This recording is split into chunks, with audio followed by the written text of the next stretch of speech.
Hola, ¿cómo les va? Ahora vamos a ver el primer video de la unidad número 3, en la que vemos el enfoque estratégico en ciencia política, o introducimos el enfoque estratégico en ciencia política.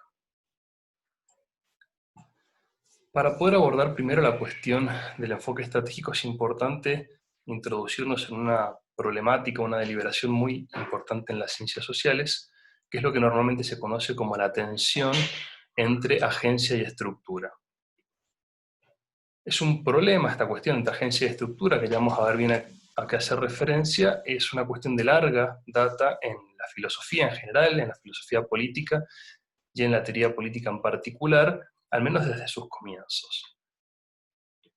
Tiene que ver con tratar de pensarnos, al momento de enfrentar la explicación de lo que acontece en la política, en la sociedad, de qué es más importante, si el individuo o las circunstancias. Esto es, si son mi voluntad, mis decisiones y mis acciones individuales las que de algún modo condicionan el resultado o el futuro de mi vida, o más bien, independientemente de mi voluntad e independientemente de las acciones que yo pueda llevar adelante, existen un conjunto de circunstancias, de contexto, que de algún modo determina o condiciona fuertemente lo que yo puedo y no puedo hacer. La tensión entre agencia y estructura entonces se manifiesta entre la tensión entre el individuo y las circunstancias, lo subjetivo y lo objetivo, el individualismo y el holismo o el estructuralismo, lo micro y lo macro. Veamos, este gráfico un poco lo resume, ¿no? Es la tensión que hay al momento de tratar de explicar los fenómenos sociales entre los individuos y sus acciones y las razones por las cuales se comportan del modo que lo hacen y de las decisiones que toman y la voluntad de llevar adelante esas decisiones, o la idea de que existe una estructura, existe un sistema social, existe un conjunto de elementos ajenos a nuestra voluntad, ajeno a nuestra capacidad de control, que son los que realmente explican el resultado de nuestra conducta y en general los fenómenos sociales y políticos. Pensemos algunas preguntas como para poder tratar de meternos en medio de esta tensión, ¿no? Tratar de reflexionar sobre ella, que desde ya no hay una respuesta correcta. Lo que hay es justamente un elemento reflexivo que nos tiene que ayudar no solamente a pensar el mundo en el que vivimos, sino también nos ayuda a, de algún modo, como criterio metateórico, a clasificar las teorías en base a la posición que cada una de ellas adopta frente a la tensión agencia-estructura. Pensemos, por ejemplo, las decisiones que tomamos cotidianamente son significativas en el desarrollo de nuestra vida. Por ejemplo, las decisiones que tomamos referidas a nuestro tránsito por la universidad, las cosas que decidimos hacer o no hacer, cursar o no cursar, estudiar más o estudiar menos, dedicarle tiempo a esta acción o dedicárselo a tal otra actividad, etcétera, etcétera. De qué modo esas decisiones que estamos tomando cotidianamente, que todo el tiempo tomamos, todas y todos, determinan o de algún modo tienen un efecto en el resultado de nuestra vida cotidiana, en el resultado final de lo que va a pasar con nosotras y con nosotros en el futuro. ¿Sí? O más bien, en realidad, por ejemplo, que nos recibamos o no nos recibamos de la facultad es algo que no depende de mi voluntad, no depende de las acciones que yo tome, sino que existen causas externas a mi voluntad que me van a condicionar y que mi éxito o mi fracaso, en este caso en mi proceso de tránsito por la universidad, sea ajeno a mi voluntad. Esto nos lleva a una pregunta, si se quiere, más cercana, una reflexión teológica, porque esta cuestión obviamente tiene trasfondos filosóficos importantes. ¿Existe el libre albedrío? O sea, ¿existe realmente la posibilidad de nosotros, a partir de nuestra voluntad, actuar libremente en el mundo, o estamos absolutamente determinados? Si estamos determinados, ¿qué o quién nos determina? ¿Nos determinan los otros? ¿Nos determina la sociedad en la que vivimos? ¿Nos determina la economía? ¿Nos determina Dios? ¿Qué nos determina? ¿Qué nos condiciona? ¿Qué hace que nuestra voluntad realmente no sea tal? O que nuestra acción y nuestra voluntad esté fuertemente limitada y condicionada. Otra pregunta vinculada a esto, ¿no? Vivimos bajo condiciones que no podemos cambiar. Esto pasa. Todo el tiempo estamos en una situación de pandemia, por ejemplo. El hecho de la pandemia no depende ni de ustedes ni de nosotros. Ahora, ¿cuáles de esas situaciones, de esas condiciones que no podemos cambiar, son las que efectivamente afectan nuestra vida en cada una de sus dimensiones, en cada uno de sus momentos? ¿En qué medida realmente esas acciones o esas condiciones que no podemos cambiar son ajenas no solamente a nuestra voluntad, sino a la voluntad de cualquiera, o en última instancia dependen o no de la voluntad de otras o de otros. Le damos a cuestiones más específicas, o cómo se traduce este conflicto entre agencia y estructura para pensar cuestiones tales como la historia política, ¿no? ¿Son los individuos de carne y hueso con nombre y apellido importantes en la historia, o los procesos políticos en realidad están condicionados por factores muy macro que hacen abstracción de los individuos particulares, ¿no? Frente a ese debate, por ejemplo, si no hubiese existido Perón, ¿la historia política de la Argentina del siglo XX hubiese sido la misma? ¿Hubiese existido un movimiento como el peronismo en ausencia de un líder como Perón? ¿Hubiese existido el nazismo sin Hitler? ¿O qué hubiese sido de esos movimientos, ¿no?, fascistas que se estaban desarrollando, ¿no?, con todos sus, digamos, sus mecanismos racistas, etcétera, etcétera? ¿Cómo se hubiesen organizado, cómo hubiesen operado en ausencia de, en este caso, Hitler como quien lideró buena parte de ese movimiento? ¿Hubiesen sido lo mismo? No importan los hombres con nombre y apellido en la historia, o la historia acontece con independencia de estos sujetos. Sin Lenin y Trotsky hubiese habido revolución rusa, o sea, las condiciones objetivas para la revolución hubiesen llevado a que igual aconteciese esa revolución en independencia de estos sujetos. Si no hubiesen estado ellos, hubiesen habido otros que hubiesen hecho exactamente lo mismo. ¿Importa esa diferencia? Lo que nos lleva la cuestión de la agencia de estructura, estos videos son siempre un resumen, vamos a profundizarlo después en las clases sincrónicas, pero interpretar esto es un problema de escala de análisis, esto es, en realidad son importantes las dos cosas y yo puedo focalizarme más en pensar una o pensar la otra, esto es, son importantes las personas con nombre y apellido, pero también son importantes los procesos si yo elijo focalizarme en uno o el otro, o en realidad adoptar una perspectiva o la otra, son, digamos, perspectivas ontológicas incompatibles. Es una forma de entender el ser y el devenir de la sociedad, y por consiguiente o me paro de un lado de la vereda o me paro del otro. Bueno, es toda una discusión que está por supuesto abierta, pero que de algún modo introduce la problemática de la perspectiva que vamos a desarrollar en esta unidad. Una forma de graficar un poco esquemáticamente y sencillamente la tensión agencia-estructuras con lo que se conoce normalmente como el diagrama Bourdon-Coleman por dos autores, uno francés y uno inglés que lo desarrollaron. Imaginemos que existen dos niveles, el nivel macro, ¿no?, el nivel donde están los sistemas, las grandes estructuras institucionales, los grandes procesos históricos, y el nivel micro, donde están los individuos, los sujetos actuando, ¿no?, los sujetos y la acción. Nos sugiere el diagrama Coleman que podemos encontrar 4 tipos de relaciones entre estas dos entidades, lo macro y lo micro. La primera es una relación que va de lo macro a lo micro, que podríamos considerar digamos, los factores que condicionan a la acción. Cómo lo macro condiciona la acción de los sujetos, cómo lo macro condiciona lo micro. Entonces podríamos tratar de pararnos en la atención agencia-estructura a partir de explicar cómo la acción de los sujetos es siempre producto de un condicionamiento macro. Un segundo nivel podría ser pararnos directamente en el nivel micro y observar simplemente la acción, por ejemplo, la acción racional de los sujetos. Cómo las personas nos comportamos y actuamos, y cómo nuestra acción, nuestras relaciones, nuestra acción social es el hecho a ser explicado o el hecho a observar para comprender la sociedad. Vinculado a ello, podríamos ver cómo, en realidad, los fenómenos macro podrían ser explicados como el resultado de acción de individuos, porque en última instancia todo lo que acontece en la sociedad es empujado por personas que actúan, ¿sí? Los grandes procesos de la historia son realizados por personas, por hombres y mujeres de carne y hueso. Entonces podríamos pensar la acción social como una acción transformativa, y por consiguiente que las grandes estructuras sociales son el resultado de la acción de individuos concretos, o de sujetos ideales, pero individuos y sujetos en fin. Y por último podríamos interpretar o tratar de explicar la sociedad y el devenir de lo social y de lo político desde un punto de vista absolutamente macro, donde analizamos las relaciones macroestructurales o las correspondencias entre grandes fenómenos sociales. Por ejemplo, podríamos concluir que para que exista tal cosa como una revolución socialista, tienen que darse un conjunto de condiciones objetivas que tienen que ver con el desarrollo de las fuerzas productivas, con el crecimiento de cierta clase social, con la consolidación de un contexto internacional favorable, etcétera, etcétera. O sea, explicar lo social apelando siempre a relaciones macroestructurales donde los individuos, las personas de carne y hueso, nunca aparecen en el esquema de explicación, ¿no? De algún modo, entonces, este diagrama nos permite ver 4 formas de relación entre lo macro y lo micro, ¿no? Como lo macro condiciona lo micro en sí mismo, lo micro condicionando lo macro y lo macro en sí mismo como formas de explicación de lo social.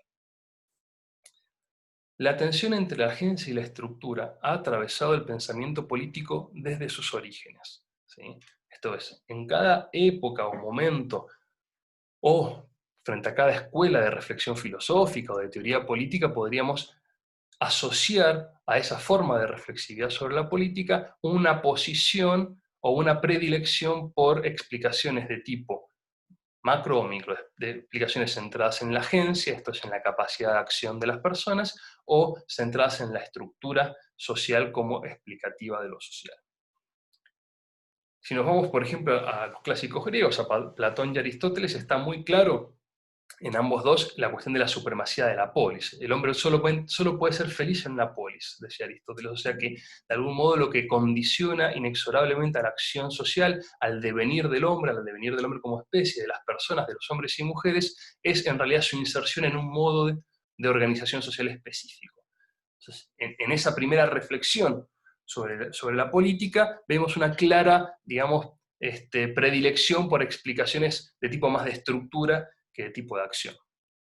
No obstante, poco tiempo después, cuando entran en crisis las ciudades-estado griegas, cuando entran en crisis las polis, aparecen nuevas modificaciones importantes en la filosofía, esto ustedes lo han visto en Doctrinas e Ideas Políticas 1, y hay una vuelta con los epicúreos y con los estoicos, hay una vuelta al individuo, ¿no? Frente a la ausencia de modos de organización social estables, por llamarlo de algún modo, se reivindica al sujeto, a la acción, a la voluntad, a la virtud, a la actitud de los sujetos frente a las circunstancias. Por ejemplo, en los estoicos se reivindica la acción del sujeto en su propia historia.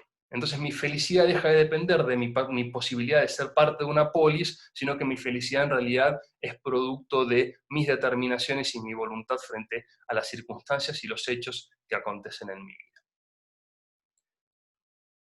Ya avanzado en el tiempo, si nos metemos, por ejemplo, en la Edad Media, en la época de predominio de la teología cristiana en Occidente, vemos claramente que allí la voluntad del sujeto prácticamente desaparece. Lo que tenemos es un orden divino y el destino del sujeto está absolutamente determinado por la deidad. O sea, hay una forma de entender el devenir de las personas, el devenir de los grupos, de las sociedades, básicamente determinado por la voluntad de Dios. La voluntad de Dios se impone sobre cualquier voluntad individual. En el Renacimiento, ¿no?, una de las cosas que renace justamente es la valoración del sujeto, del individuo, frente a ese determinismo teológico. Y, por ejemplo, podemos dar simplemente como un ejemplo, esto lo estamos viendo muy a vuelo de pájaro, esto seguramente también lo han visto en Doctrinas e Ideas Políticas, en la famosa metáforas que hace Aristóteles, ¿no?, sobre la mujer y el río, esta cuestión de la fortuna y la virtud. Dice Aristóteles que en realidad el destino de los hombres está 50 y 50, ¿no? La fortuna, que es algo que es ajeno a nosotros, y la virtud, que tiene que ver justamente con nosotros, con nuestra competencia, con nuestra voluntad. Durante la época del contractualismo también se ve una cosa un poco paradojal. Para los contractualistas, el orden político emerge de un contrato, que ese contrato, ¿no?, ¿no?, es producto de un proceso en el cual convenimos las personas ser parte de un orden social. Ese momento de contrato, esa instancia instituyente del orden social, del contrato social, obviamente es teórica, no es histórica, esto lo saben bien, lo han visto en las materias correspondientes. No obstante, una vez instaurado ese orden social, una vez generado ese contrato, lo colectivo determina a lo individual, en términos normativos y en términos explicativos. Esto está clarísimo, por ejemplo, en Hobbes o en Rousseau, ¿no?, el concepto de Estado del Leviatán en Hobbes o la voluntad general en Rousseau. Contemporáneos a ellos, Locke, en cambio, va a insistir en una dinámica similar, pero en la persistencia, sobre todo en términos normativos, el carácter fundamental del individuo y su voluntad, y por consiguiente toda una reflexión, marcada también dentro de un esquema contractualista, pero toda una reflexión en torno a cómo es fundamental entonces los límites de lo colectivo sobre lo individual, los límites del Estado a la acción del individuo. ¿No? El nacimiento del liberalismo tiene mucho que ver con esa reivindicación de origen humanista de digamos, la importancia del sujeto frente a los imperativos colectivos justificados bajo el criterio que sea, sean justificaciones teológicas o sean justificaciones de otro orden. Con Marx, con Hegel antes, vuelve a haber una primacía de lo estructural sobre lo individual, sobre la agencia, la estructura sobre la agencia. En Hegel está claro, el motor de la historia eran las ideas, y en Marx también está claro, digamos, hay un desdibujamiento de los individuos para toda una teoría muy sofisticada, construida en torno a grandes procesos macroestructurales, que son los que van explicando la historia de la sociedad y el devenir de las sociedades. Hay una frase muy buena de Marx que lo explica bastante bien, dice, la historia la hacen los hombres, pero no en circunstancias que ellos elijan, ¿no? De algún modo entonces la hacen las personas la historia, pero están limitados, condicionados por el contexto, su contexto de actuación, lo que podríamos decir, ¿no? Por las circunstancias en las que les toca vivir. Esto simplemente para mostrarles cómo a lo largo de la historia distintas posiciones teóricas sobre, y formas de reflexionar sobre la política y sobre la sociedad han adoptado perspectivas más cercanas a un pensamiento estructuralista o a un pensamiento centrado en la agencia. O sea, cómo frente al hecho o la tensión entre agencia y estructura, algunos autores han decidido o se han aproximado a una perspectiva de un lado o del otro. Por supuesto que este no es un debate que esté resuelto, insisto con esto, no estamos frente a un hecho que pueda ser resuelto bajo algún criterio de verdad.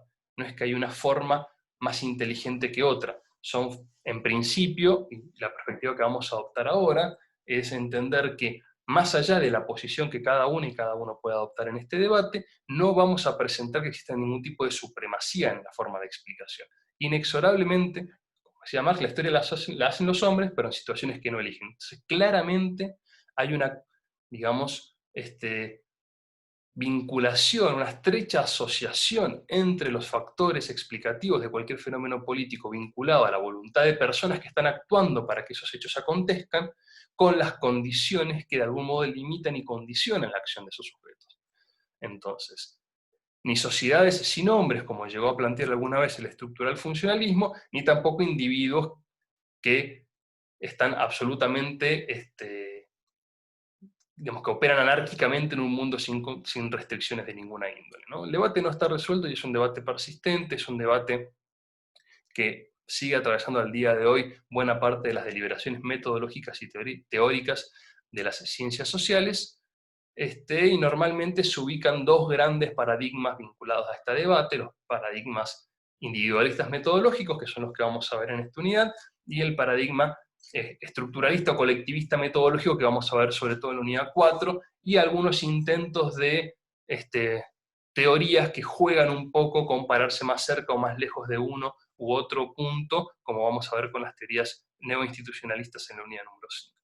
Pero, insisto, el debate o la tensión agencia-estructura es central en toda la explicación sobre lo social, atraviesa la totalidad de la reflexión sobre la política, y vamos a entender este criterio de lo micro y lo macro, de la acción y la estructura, como un criterio para poder ordenar el universo teórico de la ciencia política contemporánea.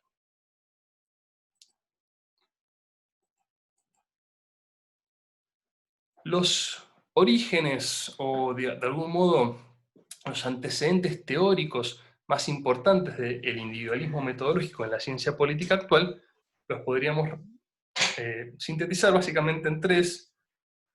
Son más, pero fundamentalmente en tres. Por un lado, el liberalismo político, desde el punto de vista tanto normativo como explicativo, esta idea de la centralidad del individuo en lo político, de la centralidad del individuo y de la acción y la voluntad individual como motores de la sociedad.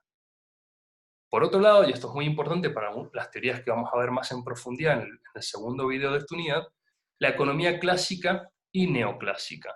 Las premisas, ¿no? Digamos, hay que entender el contexto de actuación, no estamos saliendo del contexto de dominación teológica, donde el individuo era absolutamente borrado de la voluntad individual, deja de existir, estamos todos condicionados en un orden social divino, ¿no?, que es ajeno a nuestra voluntad, y estamos en un contexto social en el cual las sociedades, las personas, no solamente recuperan esa dimensión de la voluntad frente al orden divino, sino que de hecho empiezan a discutir, ya actuar políticamente para ser los dueños de su propio destino social. El orden social entonces como producto de la voluntad de los individuos, de las personas que componen esas sociedades, y no el orden social como algo impuesto por alguna divinidad o poder externo.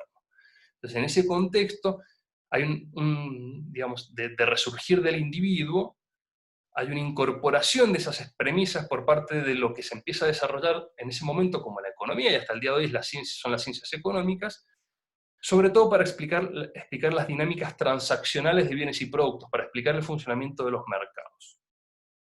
Esa idea es retomada por la economía neoclásica un tiempo después, esto seguramente lo han visto en macroeconomía, y si no lo van a ver probablemente en política económica, y aparece la noción del homo economicus, esta idea de que en realidad en las interacciones económicas los sujetos se comportan pura y exclusivamente guiados por una racionalidad autointeresada que buscan maximizar la utilidad. Esto es, cuando transaccionamos bienes y servicios, cuando compramos y vendemos, cuando ofertamos y demandamos, lo que nos motiva es fundamentalmente salir con un surplus, salir, digamos, con más de lo que entramos, ¿sí? Ganar en esa transacción. Y eso está fuertemente vinculado a una noción de la racionalidad, que es una racionalidad instrumental, es nuestra inteligencia al servicio de tratar de obtener un beneficio, y por consiguiente toda nuestra acción orientada a tratar de conquistar ese beneficio, comportarnos de modo tal de lograr un beneficio individual en cada una de nuestras interacciones, en cada una de nuestras transacciones.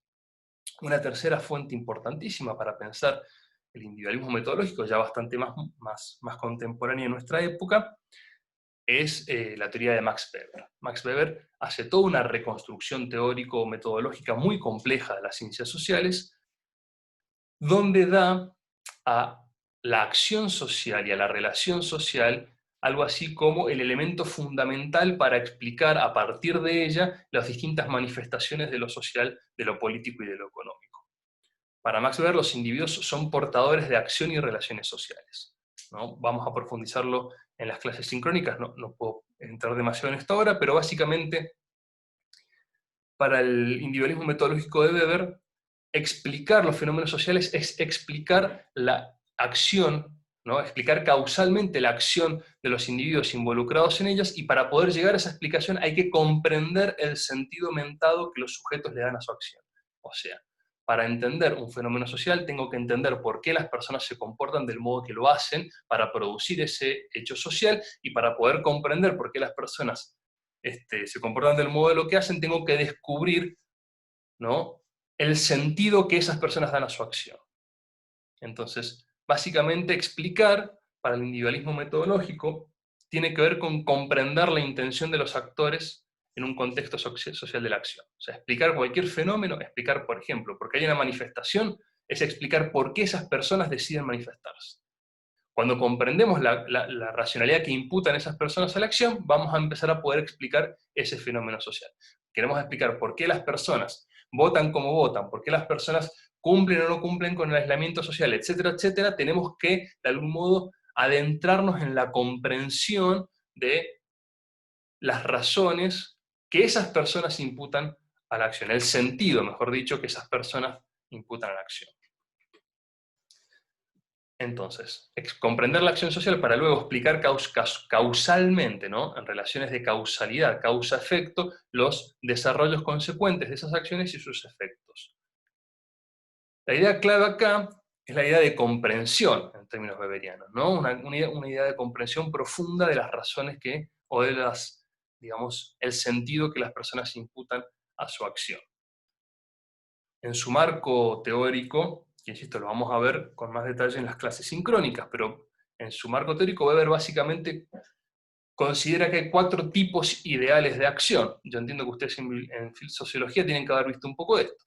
Por los tipos ideales de la acción, dice Weber, hay básicamente 4: acciones sociales con arreglo a fines, con arreglo a valores, o sea, las personas racionalmente se comportan con el propósito deliberado de obtener determinado fin o de conquistar determinado valor, ¿no? Alguna creencia.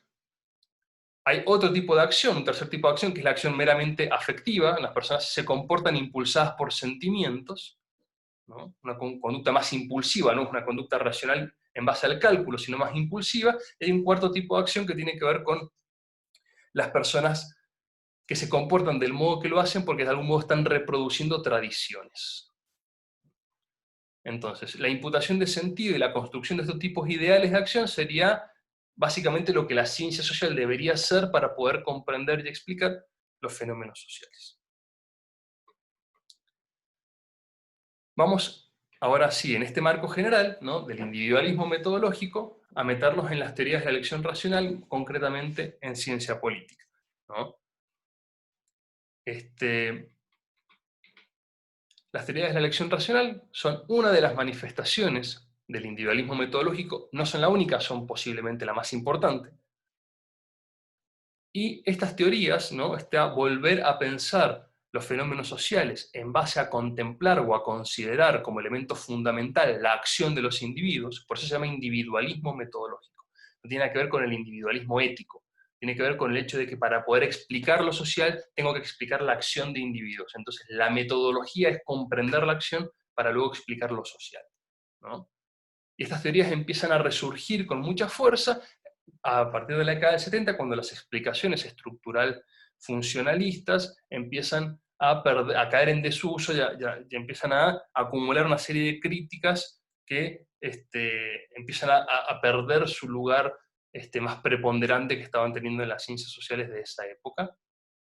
Contemporáneamente con ello también hay todo un movimiento. Normalmente se le da como fecha quizás de nacimiento en el primer mundo el Mayo francés, el Mayo del 68, digamos, un movimiento a partir del cual empieza a haber todo un cuestionamiento de los modos de dominación y las formas de ejercicio de la dominación caracterizadas por el Estado, un estado de bienestar, un estado que había crecido, un estado que cada vez estaba involucrado en la regulación de más y más dimensiones de la vida. Y hay, obviamente, como suele suceder, una reacción política frente a cualquier novedad o fenómeno político contemporáneo, ¿no?, frente a lo que había sido el desarrollo después de la Guerra Mundial, y también después ¿no?, de la crisis del 30, empieza a haber un desarrollo de un nuevo tipo de Estado, un Estado regulador, un Estado más extenso, un Estado que interviene en cada vez más dimensiones de la vida, por ejemplo, en materia económica, impulsado por las nociones keynesianas. Frente a ese Estado empieza a surgir toda una corriente política, ¿no?, obviamente centrada en criterios liberales, que empieza a cuestionar el avance del Estado y empieza a propiciar un conjunto de mecanismos de regulación social distintas fundados centralmente en la liberalización, por consiguiente en la retracción del Estado. Surge el neoliberalismo, ¿no? Esto lo han visto seguramente hasta el cansancio en muchas unidades, en muchas materias, no me voy a tener ahí ahora, pero es en este contexto donde empiezan a aparecer nuevas reivindicaciones políticas, nuevos procesos sociales que de algún modo habilitaban una explicación de ellos en la que las teorías individualistas metodológicas empiezan a cobrar cada vez más preponderancia y son cada vez más utilizadas para comprender estos nuevos fenómenos y estos nuevos procesos políticos que se estaban viviendo. Entonces es como un poco, digamos, una doble fuente de contexto de por qué resurgen con fuerza estas teorías. Por un lado, hay una caída de la relevancia de las teorías más estructuralistas, que habían llegado a extremos bastante grandes, la teoría estructuralista althuseriana, por ejemplo, o la teoría sistémica lumaniana, donde básicamente desaparece el hombre, el sujeto, dentro de las explicaciones. Es toda una cuestión absolutamente macrocausal, como veíamos en el diagrama Baudon-Coleman, están todos en el eje 4, de arriba, macro-macro, no había ningún tipo de referencia a los sujetos, y eran explicaciones y teorías que cada vez eran menos útiles a ojos de muchos y muchas cientistas sociales para explicar lo que efectivamente estaba aconteciendo. Esas teorías estaban de algún modo sugiriendo que íbamos a tener determinado estado de situación y las cosas no se estaban dando de esa manera, empieza a haber un descontento en el mundo intelectual sobre esas teorías, a la vez que movimientos políticos de diversa índole, pero fundamentalmente el avance de la globalización y del neoliberalismo en política, empiezan a habilitar un contexto propicio para el desarrollo de estas nuevas perspectivas teóricas. Hay tres principios rectores de la teoría de la elección racional. El primero de ellos es que se enmarcan dentro del individualismo metodológico. Esto es, de la idea de que explicar lo social tiene que ver con comprender los motivos de la acción de los individuos. Si yo comprendo la acción social, yo comprendo por qué las personas se comportan del modo que lo hacen, entonces es el puntapié inicial para poder comprender cualquier tipo de fenómeno social. Y allí deberíamos focalizar nuestra atención. El segundo principio rector de la teoría de la elección racional es que el motor de esa acción social que nosotros tenemos que explicar es la racionalidad instrumental. O sea, de ese esquema weberiano de 4 tipos ideales de acción, se reduce únicamente a la primera, ¿no? Hay una reducción, una simplificación del esquema explicativo, ahí cobra muchísima fuerza, más que el esquema weberiano, el esquema de la economía neoclásica. Hay una extrapolación del concepto de homo economicus a distintos ámbitos de la sociedad, y esta idea de que las personas son básicamente maximizadores de utilidad, esto es, las personas estamos todo el tiempo con nuestra acción buscando mejorar, digamos, buscando lograr nuestros objetivos, tomando en consideración los medios y los recursos que tenemos a disposición. Entonces hay una exaltación de la dimensión racional de la acción. Y el tercer principio rector, que es fundamental para comprender la cuestión de la racionalidad, tiene que ver con la escasez de recursos. Básicamente, explicar cualquier fenómeno social es explicar la razón por la cual los individuos se comportan del modo que lo hacen. Los individuos son fundamentalmente, la principal característica que le va a interesar a esta teoría es su racionalidad instrumental. Las personas se comportan de determinado modo porque están buscando lograr algún fin. Y para hacerlo, entienden, o parte de la racionalidad tiene que ver con que los recursos son escasos y que por consiguiente estamos todo el tiempo ajustando medios y fines. Esto es, en no menor medida, buena parte de nuestra conducta es subóptima. No es que hacemos siempre lo que queremos porque estamos buscando determinado objetivo, sino que parte de nuestra racionalidad tiene que ver con ir, de algún modo, jerarquizando nuestros objetivos e ir ponderando cuáles de nuestras acciones son más o menos efectivas para lograrlos, y en ese proceso, ¿no?, pueden haber múltiples problemas que son los que tienen que explicarse, tienen que ser develados para poder comprender la acción. Esta extrapolación de la lógica de las transacciones del mercado a otras transacciones de la sociedad habilitó muchísimas teorías distintas, pero habilitó una metáfora que va a ser fundamental, que la vamos a ver sobre todo cuando veamos la teoría de Downs, que es esta idea de tratar de llevar la metáfora del mercado a otras dimensiones de la vida social, por ejemplo, de la política. Entender la política también como un mercado, donde los políticos ofertan ciertas cuestiones y los ciudadanos demandan. Los políticos ofertan políticas públicas, identidades políticas, etcétera, etcétera, y los ciudadanos frente a esa oferta van viendo qué es lo que más les conviene y van votando a aquellos partidos que consideran que de algún modo van a maximizar su utilidad. Un poco esta lógica es la que va a empezar a extrapolarse a la totalidad de la explicación de la conducta política dentro de las teorías de la elección racional. Entonces, como les decía, esta teoría, por eso muchas veces también se las conoce como las teorías económicas de la democracia, ingresan a la ciencia política de la mano de economistas. Economistas que básicamente operan, o la teoría de la elección racional en general opera bajo una lógica hipotético-deductiva. Esto es, van a decir los teóricos de la elección racional que la conducta humana en realidad es una conducta enormemente compleja. No es que ellos crean que los seres humanos no estamos motivados ni por sentimientos, ni por ideología, ni por irracionalidad. La conducta humana, van a decir, es increíblemente compleja, pero decir eso no es explicar nada.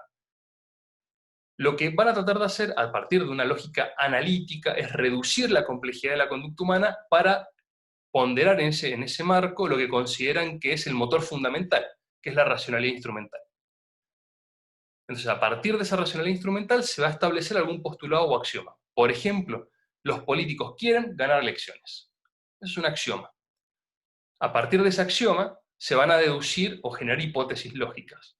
Por ejemplo, si los políticos quieren ganar elecciones, o quieren acumular poder y para ello quieren ganar elecciones, entonces todas las políticas públicas que van a implementar, las van a implementar tomando en consideración cómo hacer eso, implementar determinada política pública, los acerca o los aleja a la probabilidad de ganar una próxima elección.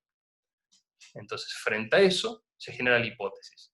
Si tal política pública va a afectar la imagen positiva del presidente o del gobernador, y el presidente o el gobernador lo saben, no la van a adoptar. Si determinada política pública va a mejorar su imagen y por consiguiente va a aumentar la probabilidad percibida por ellos de ganar las próximas elecciones, entonces la van a adoptar. Establecida la hipótesis, entonces, el siguiente paso es la prueba empírica de la misma. Este básicamente es el procedimiento que hace la teoría de la elección racional, partiendo de un postulado general de la racionalidad instrumental, se van a generar axiomas concretos de por qué las personas se comportarían o cómo esperamos que las personas se comporten. Entendiendo que la conducta humana es mucho más compleja, pero dando cuenta de que tenemos que hacer una reducción analítica para poder explicarla. Entonces, esa reducción analítica va a estar siempre vinculada a construir axiomas derivados de la racionalidad instrumental de los individuos. Generar hipótesis y contrastarlas empíricamente. Este es el mecanismo entonces que va a empezar a primar y que por supuesto se acomodaba muy bien, pensemos en esa época, década del 70, se acomodaba muy bien a la lógica hipotético-deductiva que estaba primando en la epistemología a nivel internacional, ¿no? Sobre todo de la mano del neopositivismo lógico de la teoría falsacionista de Popper, ¿no? Esta idea de postular justamente conjeturas y refutaciones. Van a decir los teóricos de la elección racional, lo que va a validar que nuestras hipótesis explicativas sobre la acción política sean buenas o sean malas, no es qué tan creíble o qué tan realista parecen ser nuestros axiomas sobre la acción, sino que lo que va a ponderar si nuestras teorías sirven de algo o tienen que ser abandonadas es su capacidad predictiva.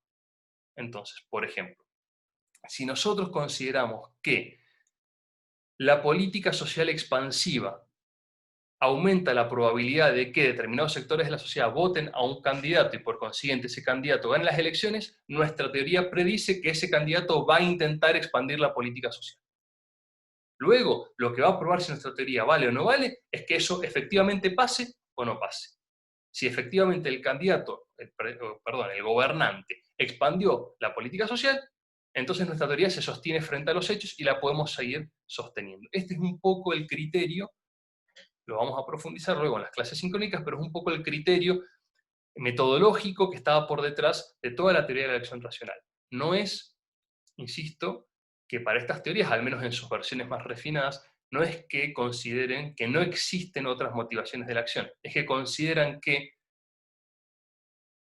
el axioma de la racionalidad, o sea, la idea de la racionalidad instrumental permite derivar hipótesis factibles de ser contrastadas empíricamente. Por consiguiente, pragmáticamente es muy interesante como teoría porque nos permite justamente un instrumento para el análisis empírico de la conducta política de los gobernantes o de los ciudadanos, de cualquier actor político. Entonces, como les decía, no les va a interesar demasiado a los teóricos de la elección racional que sean realistas o que sean suficientemente realistas o no la idea de que los políticos solo les interesa ganar elecciones, por seguir con ese ejemplo. Lo que importa es que si el supuesto de que todo lo que hacen los políticos lo hacen para ganar elecciones, me sirve a mí para explicar o no me sirve a mí para explicar lo que pasa. Si me sirve para explicar lo que pasa y luego puedo contrastar empíricamente lo que yo observo y la teoría se sostiene, entonces el supuesto realismo o la excesiva simplificación de las razones que yo le imputo a los políticos para comportarse son menos relevantes que la capacidad predictiva de la teoría. Por consiguiente, no se van a preocupar demasiado por esos aspectos en la medida en que la teoría pueda predecir la conducta. Esto es obviamente economía neoclásica, casi pura y dura. Si yo puedo predecir la conducta de los consumidores, no importa en realidad que las razones por las cuales una persona se compra determinadas zapatillas sean 1.000.000. Lo que importa es que nosotros logremos explicar si ese producto se va a vender o no se va a vender. Entonces, en base a un conjunto bastante sofisticado de instrumentos de medición de opinión pública, de medición de estudios de mercado, ¿no? La traslación de los estudios de mercado al estudio de los mercados políticos nos dan un conjunto de herramientas que nos permiten predecir conducta de votantes y de políticos. Entonces, en la medida que esas teorías sean útiles para llevar adelante esas predicciones, las vamos a seguir sosteniendo. Ese es el postulado de estos autores. Vamos a ver dos trabajos pioneros o fundamentales en el próximo video, que son los trabajos de Anthony Downs, que es el que desarrolla mejor o de manera más sofisticada la idea del mercado, el mercado político y la idea de la teoría económica de la democracia, que sirve para explicar fundamentalmente por qué muchas veces pareciera que los políticos o los partidos pasan de la izquierda a la derecha, o se paran más al centro, o se van de repente más para un extremo, o adoptan una política pública en algún tema, supóngase una política muy punitivista en materia de seguridad, cuando su discurso es un discurso más bien progresista en ese tema. O sea, ciertas cosas que parecen ser de algún modo contradictorias o irracionales frente a ciertas perspectivas, Downs las va a explicar desde el punto de vista de la elección racional. Y por otro lado, la teoría de Mancur-Olson, de la lógica de la acción colectiva, que es una teoría que trata de explicar o de comprender las razones por las cuales las personas participamos de acciones colectivas, como por ejemplo hacer una huelga, ir a una manifestación o lo que fuera. Estas dos teorías, que las vamos a explicar, vamos a ver las críticas que podemos hacer a las mismas, por supuesto, hasta el día de hoy siguen siendo muy utilizadas en el campo profesional de la ciencia política y en la estrategia política, tanto para la estrategia político-electoral como para el diseño de políticas públicas. Es por eso que vamos a prestarles atención y vamos a tratar de hacer una crítica reflexiva sobre las mismas. Pero eso lo haremos entonces en el próximo video.